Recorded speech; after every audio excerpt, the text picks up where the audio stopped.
Central Office, or JCO.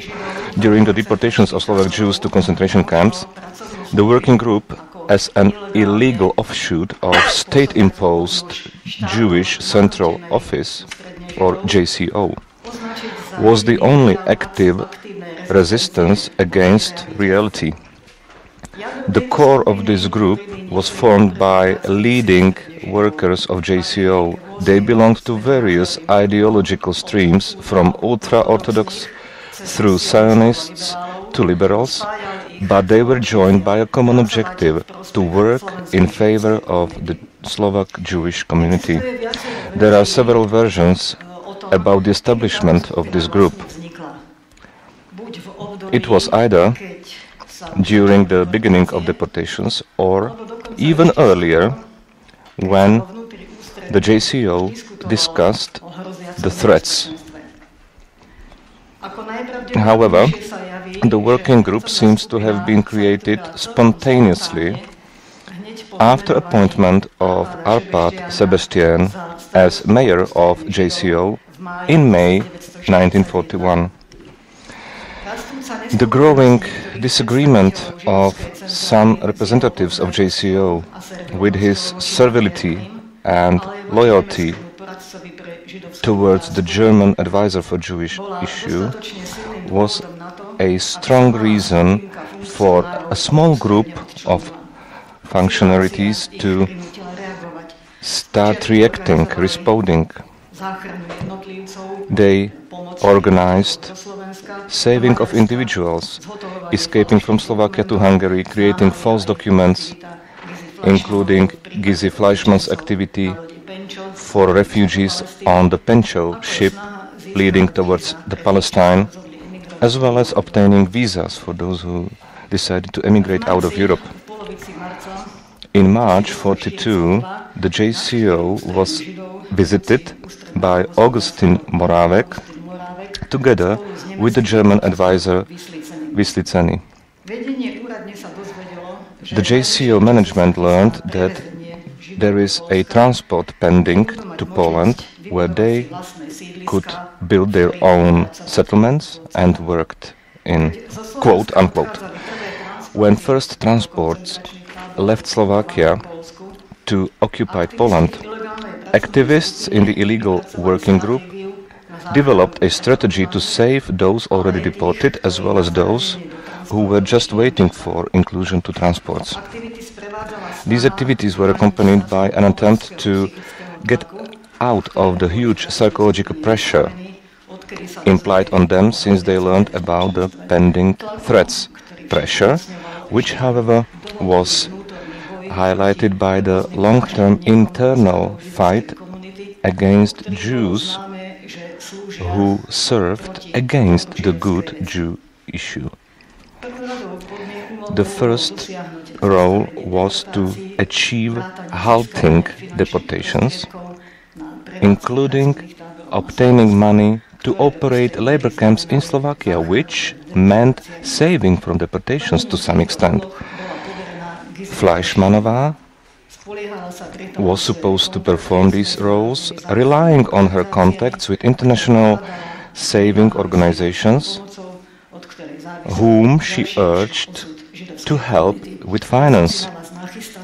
I have also prepared some questions, pictures, if you don't know. This is Gizi Fleischmann.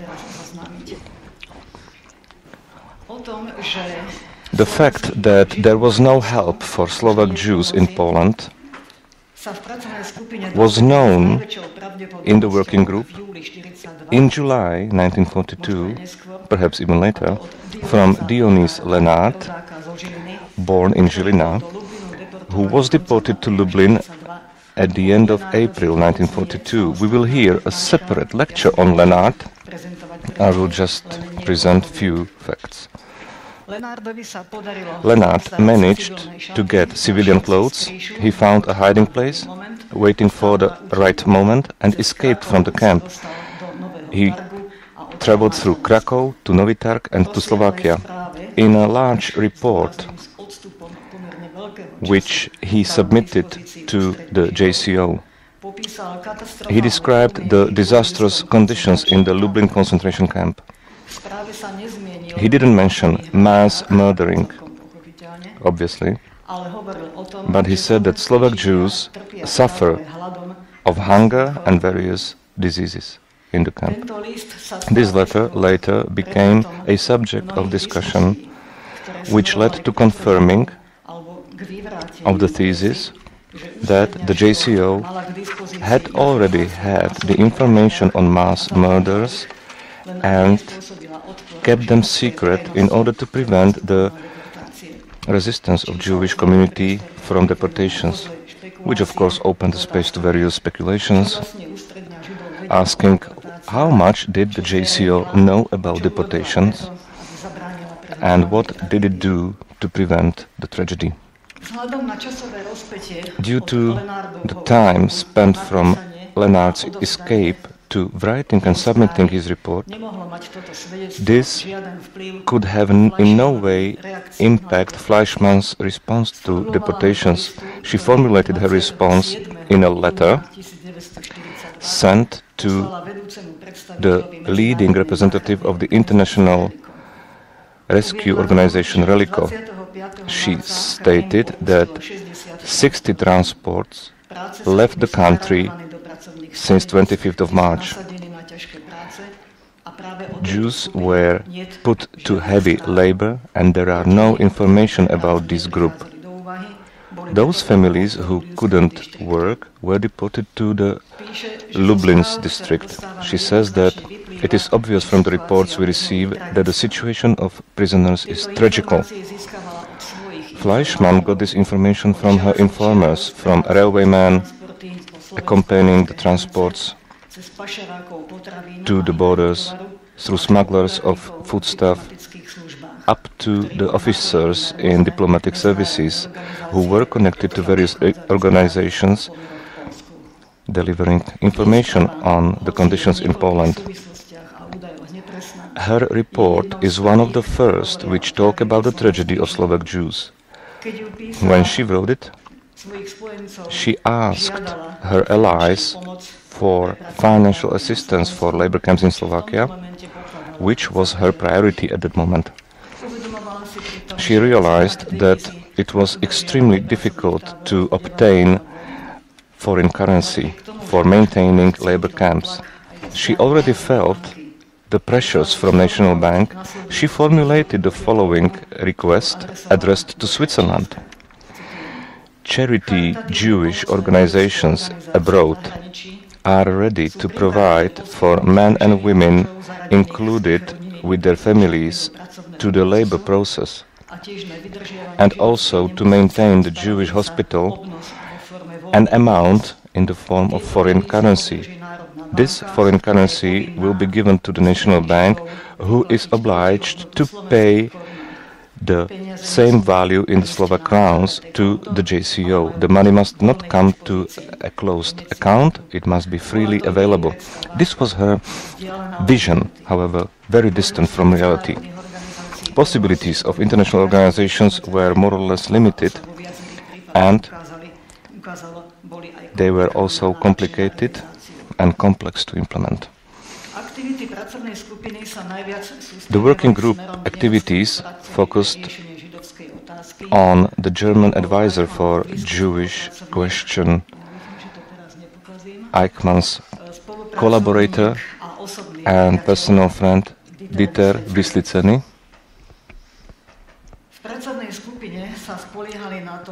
The working group relied on the fact that he would be willing and able to intervene for Slovak Jews.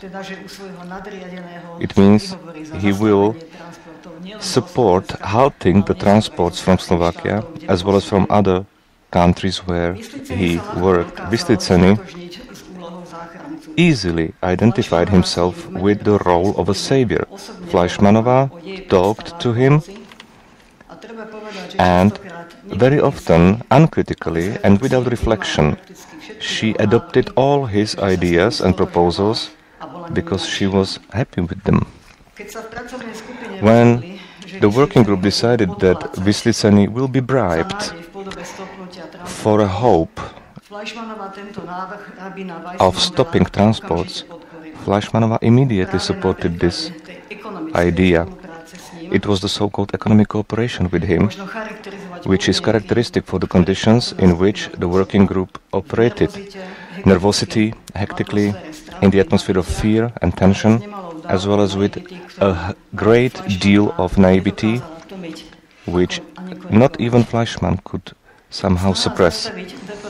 The attempt to stop deportations using the German advisor is a proof how Fleischmann relied on this good and reliable contact, which will never fail.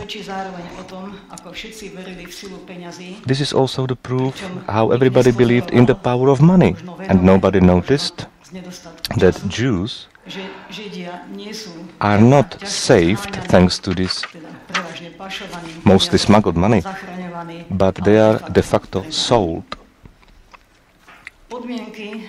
The conditions based on which Vyslyceni agreed to his cooperation with the working group, as well as complications associated with it, are generally known. Therefore, I will just briefly talk about them. At the price of $50,000, the German advisor was willing to intervene at Eichmann's for Slovak Jews.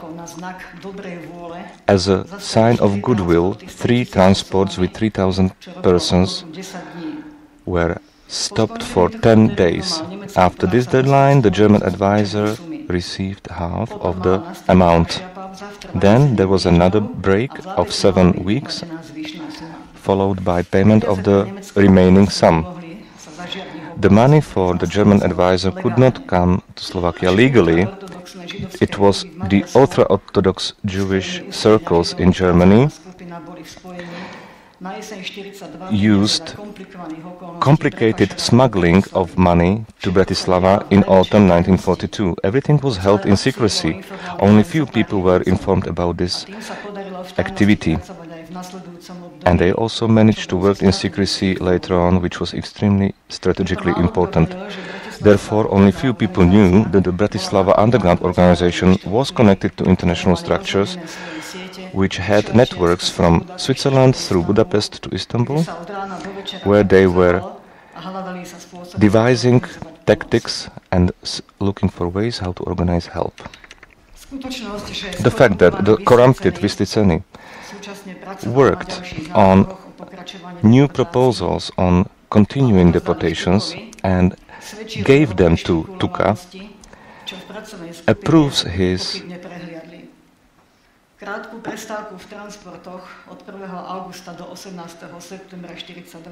collaborationism. The working group understood it as their success when there was a short break in transports.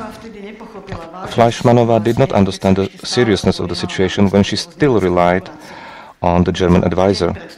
Even one day before the transport, she reported that there will be another consignment, which means transport, and 4 days later another transport will be dispatched from Žilina. And international organizations were again asked for financial and material assistance to Poland. At that time she had another Slichim information who reported to her their witnesses on the situation in Poland, and she really understood that the tragedy of deported Jews is inevitable. The couriers only reported tragic facts that the entire general governorate was deprived of Jews and that Slovak Jews became victims of industrial murders. Fleischmanova became desperate because all her attempts had been fruitless. She was becoming a victim of her own imagination, and the letters to Switzerland were more and more depressive. These are her colleagues, Oskar Neumann and Rabbi Weissmandel. The messengers mentioned by Rabbi Frieder also talk about other atrocities. There were information coming on the existence of the devices to kill people with poisonous gas. in Belzec. In a letter to rescue organizations in December 1942, after the first wave of deportations, it was confirmed that Slovakia received the information on organized and mass eradication of Jews based on industrial and well-thought planning. However, it is not easy to confirm when the working group learned that industrial murders take place in Birkenau, because according to Gili Fatranova, the working group did not know until September 1943, allegedly didn't know that Birkenau was an eradication camp, extermination camp. However, Fleischmanova in one of the letters wrote that death rate in Birkenau is very high, and it is young people who die due to hunger, diseases and violence. The working group was still convinced that Jews working there are alive, and they proposed to send them money to improve their life conditions. After the last transport left in October 1942, the working group received information that there will be no more transports until spring 1943. Everybody were relieved, but Rabbi Weissmandel's order was to continue rescue works. Deported Slovak Jews got behind the river back to Belzec and Sobibor. Everybody knew that they had to help those who could be helped, to get Jews from Poland to a safer place, look for children and save them, send money to the ghettos to improve living conditions, and smuggle money to bribe the camp leaders and officials. Weissmandel thought that interruption of transports was caused by negotiation with Vyslyceny. He believed that that bribery was a good solution, and therefore they designed another plan in the working group. Fleischmanova was still optimistic, and she saw the reminder of Slovak and European Jews who were to be victims of the tragedy. Their saving based on the so-called Europa plan, which was only about money, was well thought but impossible to implement. Jewish rescue organizations were refusing to provide money due to political and other reasons. I know that I will not make it within 1.5 minutes, but the working group responded that German places are not willing to take any full commitments. Israeli historian Livia Rotkirchen said that this is an invention, because the largest rescue mission by working group had different political and personal, in this case Himmler's, background. Fleischmann had been through difficult weeks.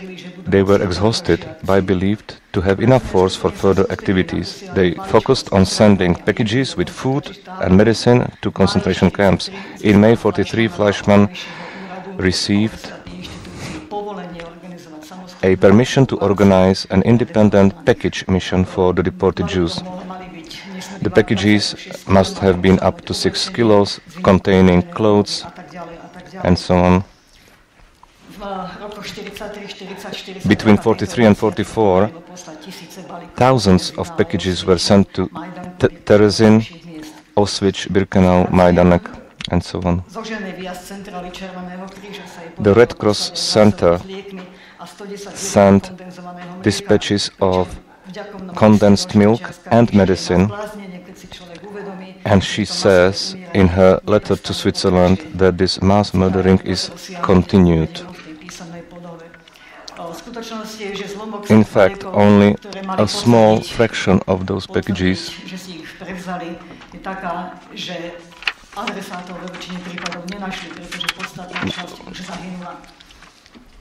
reached their addresses.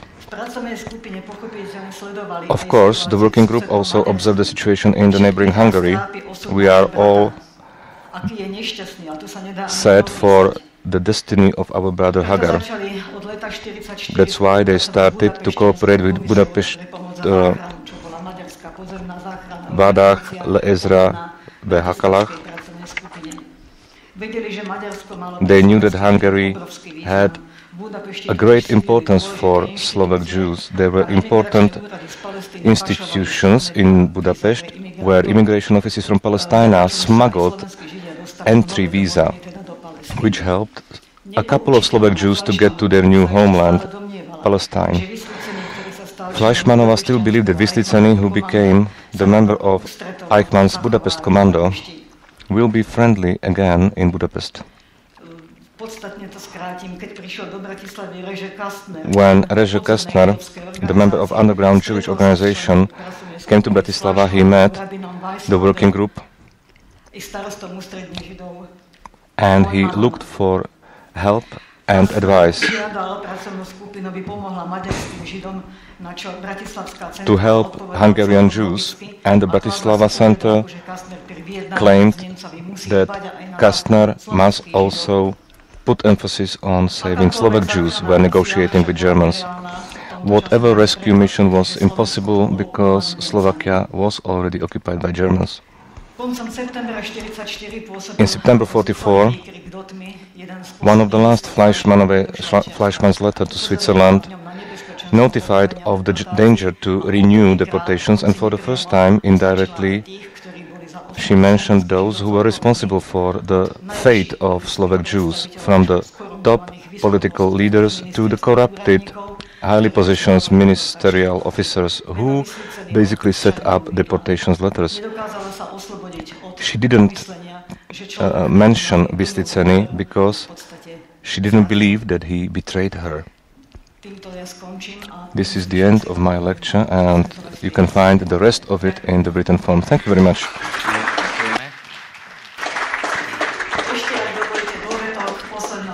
And the last picture, Vysliceny, advisor for the Jewish question at the National Court in Bratislava.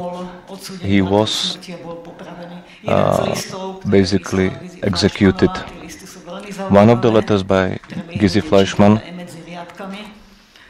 you should read them in between the lines. These are the members of Swiss rescue organizations in connection with Fleischmann, who helped quite a lot. Thank you very much for your attention.